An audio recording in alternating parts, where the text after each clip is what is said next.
Playground progress. We're putting stuff out there for the community, and it gives you a good feeling. 3 new playgrounds in Irving Parks. See the latest to get upgrades. Sparking success. At first, obviously, I was the one flashing the light, passing the tools, but eventually I started learning the mechanics of the inside and the outside of the car. Some Irving students are not letting stereotypes stand in the way of their career goals. We will introduce you to them. Business Blitz. Small businesses are critical to the success of our economy. Irving leaders and volunteers spread out across the city to celebrate the impact of small business. See how. Plus, the party to celebrate students' charitable giving, now on City Source.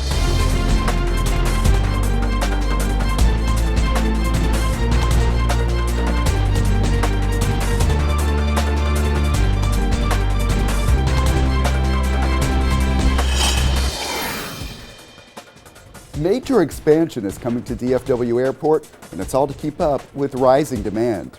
Hello and welcome to City Source. I'm Thomas Gandy. We will have that story in just a few minutes, but we begin with about $1 million in playground updates for the city of Irving. We have 3 locations to tell you about. First up, Rodeo Park in Valley Ranch. This is what it looked like before. Signs of age and wear were visible on the play structure. It was about 25 years old. Our team followed the progress, and you can see the work underway to install the new playground. And now it is nearly complete. It includes some traditional features such as swings and slides, and then some new features including rope climbs. The Irving Parks and Rec team says the design is meant to encourage the imagination, and not all the work is on the play area. We've done some other things there, new basketball court. We're renovating the volleyball court. We're going to put in some new tables and benches once this is all complete. So it'll pretty much be a whole park overhaul. Next up will be an all-new playground at Trinity View Park. The one currently there was installed in 1996. The Parks and Rec team had some extra things to consider at this park.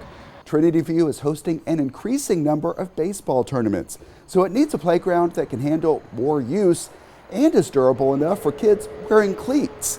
That playground will also get new shade. That's one of the important things that we wanted to look at was the shade structure, not only for the shade, but at the baseball fields there's foul balls and stuff that's just, and kids aren't paying attention. So that was kind of another focus, is to keep foul balls out of the play area when people aren't watching the game.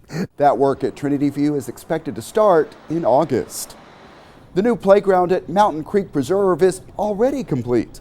When considering which facilities to replace, the park supervisor says crews monitor the conditions of all 114 play structures across the city. We keep track of all the maintenance that we do and inspections. So at the end of the year, we tally all that up and then place the units, based on age, based on use. UV, degradation is a big thing. Park bond funds paid for these improvements. The city's outdoor aquatic centers are opening for the summer on Saturday, May 27th.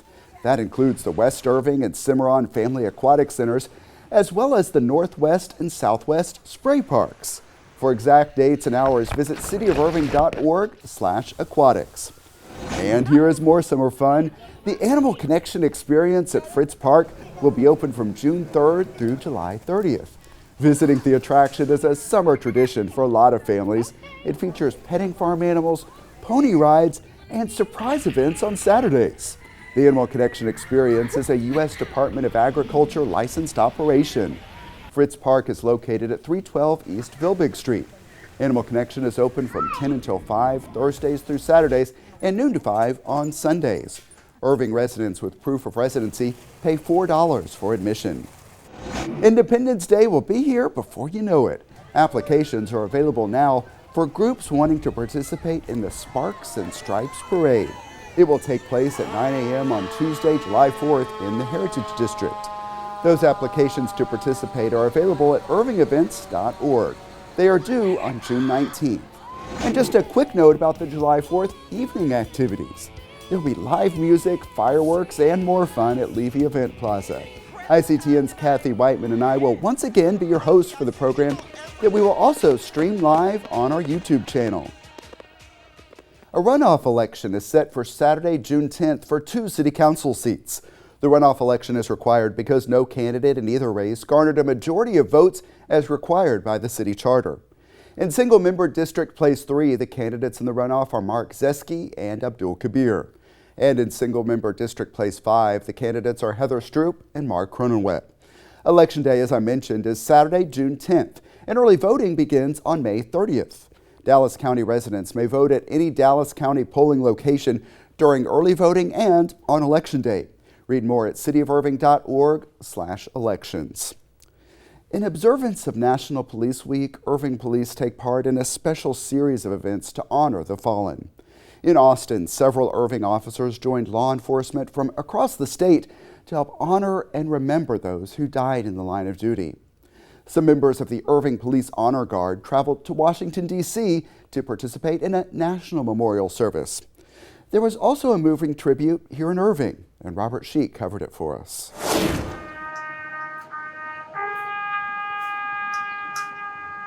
It's not how these officers died that made them heroes, but it's how they lived. A celebration of lives dedicated to public service and the lasting legacies left behind. That amplifies the men and women of the Irving Police Department. It's what they bring to this community in their lives. They are servants. They have servants' hearts, and they come to work every day, despite the peril, despite the danger. And so we celebrate their life. We don't celebrate how they died. Irving PD officers marched to Veterans Memorial Park, paying tribute to the impact fallen officers in Irving and across Texas made on their communities. Law enforcement is a brotherhood. It doesn't matter if that brother works in Irving or works in Austin, Washington, D.C., New York. We call it the Blue Family. When one officer passes and is killed in the line of duty, it's a ripple effect. It's that rock being thrown in the pond that affects all of us. Here in Irving, we've had 3 officers that have been killed in the line of duty. Irving police officer Glenn Holmes, end of watch, July 3rd, 1993. Irving police officer Aubrey Hawkins, end of watch, December 24th, 2000. Irving police officer Andrew Esparza, end of watch, April 13th, 2007.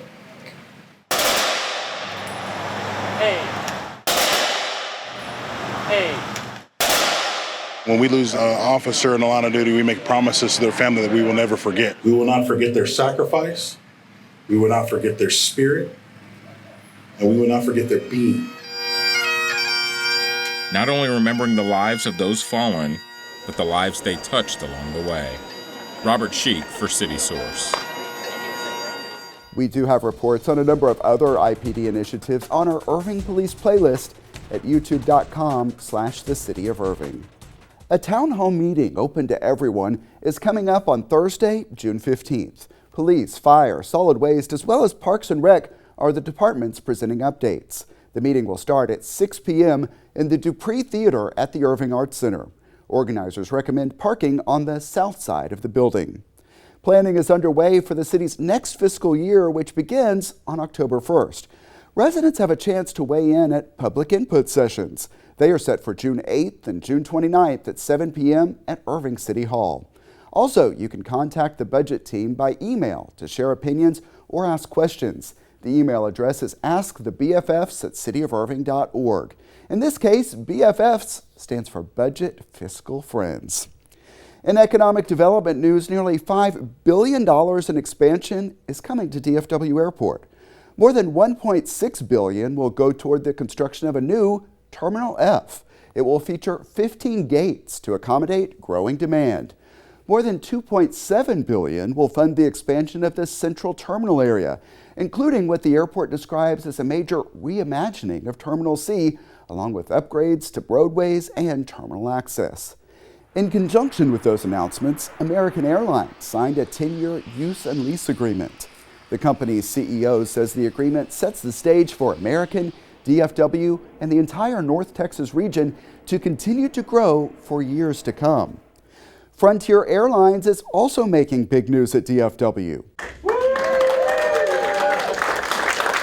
That ribbon cutting marks the ceremonial opening of the Frontier Airlines crew base at DFW. It means more local jobs. The base is expected to employ up to 120 pilots and 220 flight attendants within its first year of operation. We actually didn't have to hire any pilots or any flight attendants. They all transferred in from somewhere else. And I continue to meet more that are like, oh yeah, I still want to get in. So that just doesn't happen, but it just shows you how many people want to live in Texas. And I think that's part of the reason why the economic development that's happened in North Texas and all over the state has been so big. And obviously why we're attracted to it as well. We were so excited. It was rumor for a while, so we kept going, is it going to happen? And so when it happened, we were just thrilled. It's a fantastic airport to work out of, and there's so many options around here. Everybody company-wise has been just really excited about coming here. And the Frontier mascot, Powder, was clearly also pretty excited about the new crew base. Fun to see him. But back to the serious part, the local positions are expected to generate more than $78 million annually in local wages. Frontier also recently launched new nonstop service to Jamaica, Puerto Rico, and more. Frontier has been the fastest growing carrier at DFW since 2019. Behind every big business success are a number of small businesses providing a range of support services. Showing those small businesses some appreciation is the goal of an annual program of the Irving-Las Colinas Chamber of Commerce. Take a look. We're having our small business resource fair at the Toyota Music Factory. Thank y'all for coming out to the Small Business Blitz. Small business in Irving is critically important. Today is a day to celebrate the entrepreneur spirit.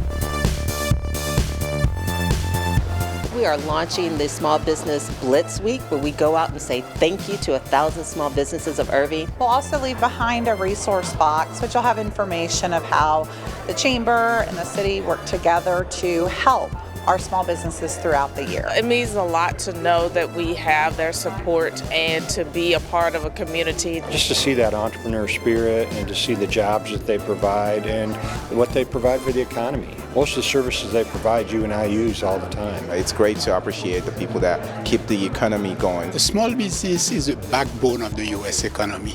97% of all businesses are small businesses. Our business owners and operators are warriors, right? They have continued to persevere through a global pandemic. We know that there is construction and capital improvements that are taking place throughout Irving. Hopefully, as we get through these challenges of improving the infrastructure, the businesses will see the benefit of it. Irving is a great place to have your business and to grow your business. So coming out and saying thank you by the city and by the chamber just shows appreciation. In related news, the city's Economic Development Department announced new grants available for qualifying small businesses. There are two types. The Recovery Grant provides up to $15,000 in direct financial assistance to eligible small businesses that demonstrate hardship due to COVID-19. The Resiliency Grant covers the cost for eligible applicants to receive business services to help prevent, prepare for, and respond to the disruption and impacts of economic shock. Learn more at cityofirving.org/smallbizgrant. The National Development Council will serve as grant administrator for the program. Along with pencils, pens, and laptops, some Irving students use wrenches and welders for their coursework, and in the process, they are challenging some long-held stereotypes. Susan Stevens has the story. I like doing it, and I like seeing the outcome of my welds being good. 3 young Irving women found a passion that is sparking career goals in the automotive industry. Sanding the cars. It's a repetitive process, so I can just think of my own things while I'm sanding a car. Taking the cars apart. I think I like tearing them down and figuring out what's wrong with them. Irving ISD students Janae Jimenez, Evelyn Badillo, and Carly Johnson are breaking the mold by taking part in the automotive program at the Rattery Career Development Center. It's an honor, because not very many girls come into this business. And these girls, they had killer eyes and killer instincts. As a kid, I wasn't really allowed to be outside with my uncles and grandpa because it was more of a man thing.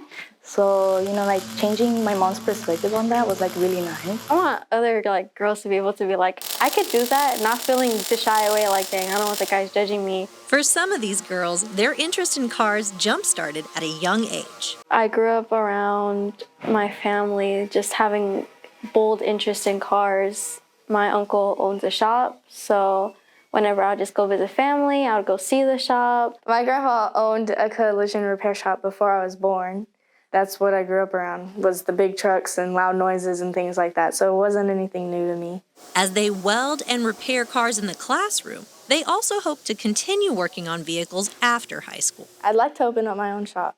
That's what I really want to do. Hopefully get into schooling for welding or collision. These trailblazers are breaking stereotypes while inspiring future female students to look under the hood of the car industry. It's a skill that not everybody has, and it's going to be very needed in the future. I just hope that they see me as an example for themselves. Susan Stevens for CitySource. More school news now. ICTN was proud to participate in the MacArthur High School Spring Fling Career Fair. Junior year students had a chance to learn about a range of opportunities.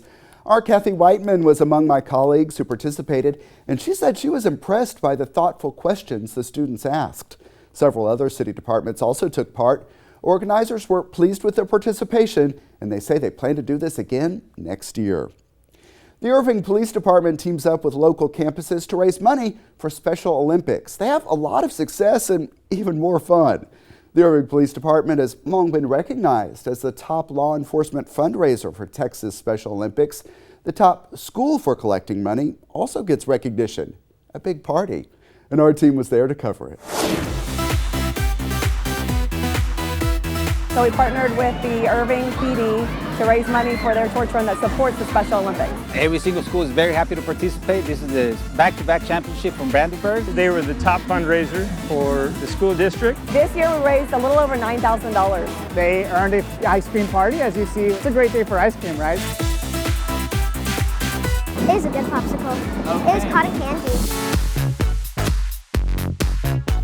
We have like police officers, we have the ambulance, and we have the fire truck, all to support it. They've been the most excited about looking at the Bear, the tactical vehicle. I went on the Irving police truck, and I got to go on the top and see everybody. It was cool. I like the firefighters. They let me do the hose watering. Oh, it's awesome. We love it. We love every time we get a chance to come do stuff like this. I think it's really cool to have this because we get to see what their purpose is in the community and how they help us every day. I've never been a rock star, but that's the best way you can describe it. You know, they're super excited to see you. We raised the love by doing the penny drive and like buying Special Olympic shirts. We even had dress-up days that students could purchase. And we even sold snacks after school. We're supporting the people who have disabilities, and it's for the Special Olympics so they can join them. It's been such a unique blessing for them to learn about the differences in children and all humans, and to recognize that they have the opportunity to do something for others, and then to celebrate working hard together. We distributed the buckets to 24 different elementary schools. Over $30,000 were raised district-wide. It makes me feel good. I am so proud of our students. It's really nice not only to celebrate a good cause, but also to see them get to celebrate with law enforcement. We're going to do this every single year. Yeah, everyone has so much fun there. And Irving Police also raised money at Tip a Cop events at local restaurants.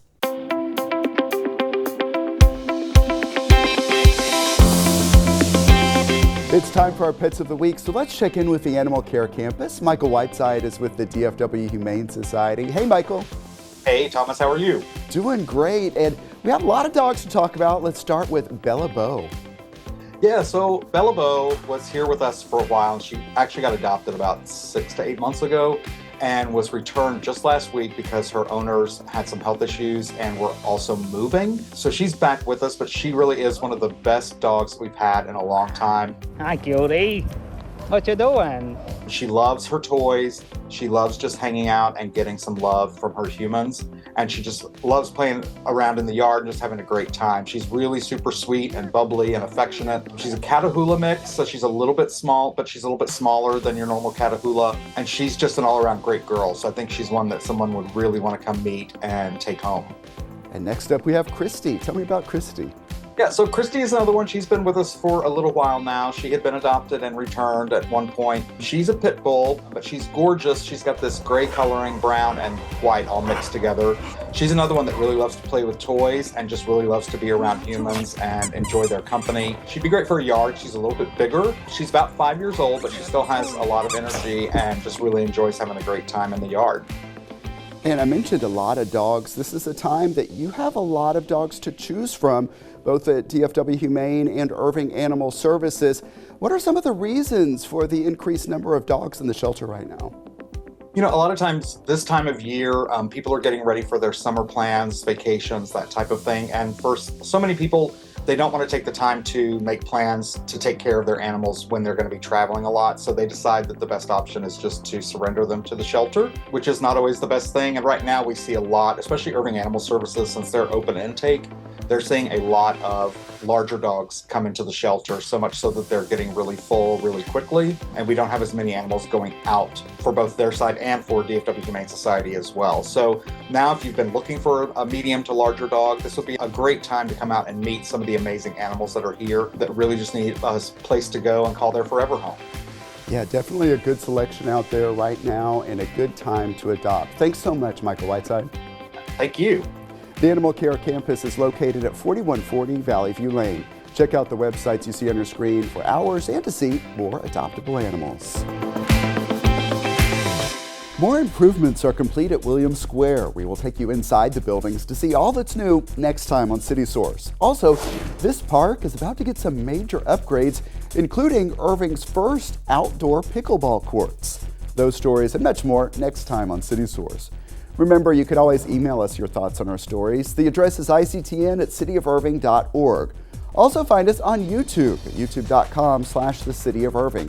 We are always adding new content, so it is a good idea to subscribe. And while you're there, hit that like button on the videos you watch and leave us some positive comments. And you can look for updates on events and initiatives across the major social media platforms at the City of Irving. And that's it for this edition of City Source. Thanks for watching, stay safe, and we'll see you next time.